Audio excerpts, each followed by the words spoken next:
नमस्कार दोस्तों, नमो भारत न्यूज़ में आपका स्वागत है। दोस्तों, हमारे देश में कई ऐसे नेता हैं जो अक्सर किसी न किसी बात पर आपको रोते हुए मिलेंगे। सबसे खास बात यह है कि इनके आंसू भी बड़े सिलेक्टिव होते हैं। जब एक खास धर्म के व्यक्ति पर सवाल उठते हैं तभी इन नेताओं को रोना आता है। फिर इसमें इन्हें सच या झूठ से कोई मतलब नहीं होता। इन्हें सही या गलत में अंतर भी समझ नहीं आता। ऐसे नेताओं का विक्टिम कार्ड एक धर्म तक सीमित होता है, तो फिर इसमें उन्हें किसी पर भी सवाल खड़े करने में परहेज नहीं होता। अपने वोट बैंक को चमकाने के लिए ये नेता देश के संविधान पर, सिस्टम पर, कायदे कानून सब पर उंगलियां उठाते हैं।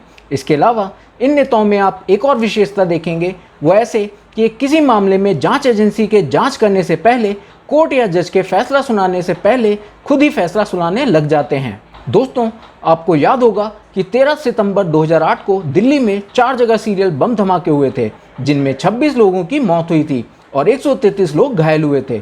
ये प्रतिबंधित संगठन इंडियन मुजाहिदीन का काम था। इन धमाकों के बाद आतंकी जामिया नगर के बाटला हाउस में जाकर छिप गए थे। खुफिया सूचना के बाद 19 सितंबर को दिल्ली पुलिस की बाटला हाउस के आतंकियों से सीधी मुठभेड़ हुई, जिसमें 2 आतंकी मारे गए, 1 गिरफ्तार कर लिया गया और 2 आतंकी फरार हो गए थे।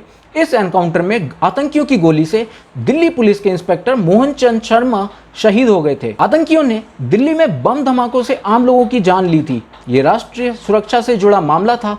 पुलिस ने 4 दिन के भीतर मुख्य आतंकियों का एनकाउंटर किया, अपने जाबाज अफसर की शहादत भी दी। लेकिन अब बजाय पुलिस की वीरता को सलाम करने के, कांग्रेस और दूसरी पार्टियों से जुड़े कई नेताओं ने एनकाउंटर पर ही सवाल खड़े कर दिए।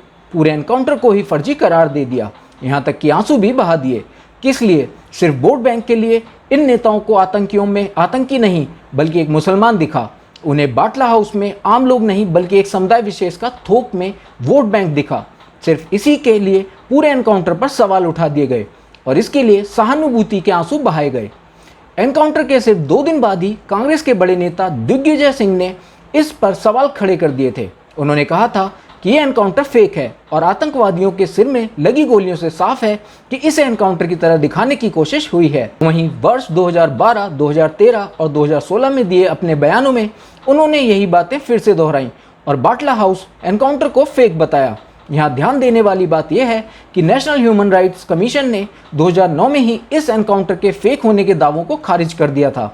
इसी रिपोर्ट को बाद में दिल्ली हाई कोर्ट ने भी एकदम सही ठहराया था। इस राजनीति में विक्टिम कार्ड खेलने वाले कोई और नहीं, ये कांग्रेसी ही थे, जिनमें से सोनिया गांधी ने तो ये तक कह दिया था कि एनकाउंटर के बाद की तस्वीरें देखकर उनकी आंखों से आंसू तक बह गए थे, जिन्हें दिल्ली पुलिस के इंस्पेक्टर मोहन चंद शर्मा की शहादत नहीं दिखी बल्कि इन आतंकियों के लिए मन में प्रेम था, जिसके चलते उनकी आंखों से राजनीतिक आंसू तक बह निकले थे। ये साफ दर्शाता है कि कैसे कांग्रेस अपना विक्टिम कार्ड खेल के अपनी राजनीति को चमकाती आई है। पिछले वर्ष यानी 2021 में दिल्ली की साकेत कोर्ट ने भी बाटला हाउस एनकाउंटर के सच पर मोहर लगा दी थी। कोर्ट ने अपने फैसले में कहा था कि यह एनकाउंटर फेक नहीं है, यानी जो आरोप लगाए गए वो राजनीति से प्रेरित थे। दूसरा ये कि दिल्ली स्पेशल सेल के इंस्पेक्टर शहीद मोहन चंद शर्मा को एनकाउंटर के दौरान आतंकवादियों ने गोलियां मारी थी। और तीसरा सबसे अहम कि बाटला हाउस में छिपे लोग मासूम लड़के या छात्र नहीं थे, वो आतंकवादी ही थे। अभी हाल ही में इस केस में एक और बड़ी कड़ी हाथ लगी है, जब राष्ट्रीय जांच एजेंसी यानी NIA ने दिल्ली के बाटला हाउस इलाके से ISIS के एक संदिग्ध आतंकी मोहसिन अहमद को गिरफ्तार किया। NIA ने मोहसिन के लैपटॉप और 2 मोबाइल फोन से मिले कई ईमेल का ब्यौरा भी कोर्ट में रखा। NIA ने कई वीडियो और दस्तावेजों का भी जिक्र किया जो उसके मुताबिक मोहसिन पर ISIS का आतंकी होने और देश के खिलाफ काम करने का शक करने के लिए काफ़ी हैं। आपको बताते हैं NIA ने कोर्ट से मोहसिन की रिमांड मांगते वक्त जो आरोप उस पर लगाए वो कितने गंभीर हैं। NIA के मुताबिक मोहसिन ISIS का एक्टिव मेंबर है और भारत में नेटवर्क चला रहा था।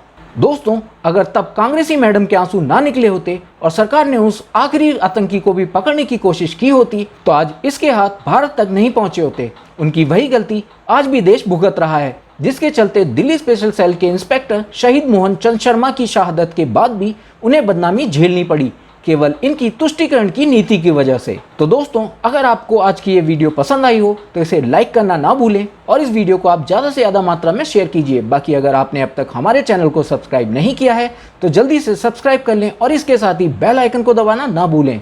जय हिंद, जय भारत। वीडियो को लाइक, सब्सक्राइब और शेयर करना ना भूलें। अपने विचारों को कमेंट बॉक्स में लिखकर हम तक जरूर पहुंचाइए।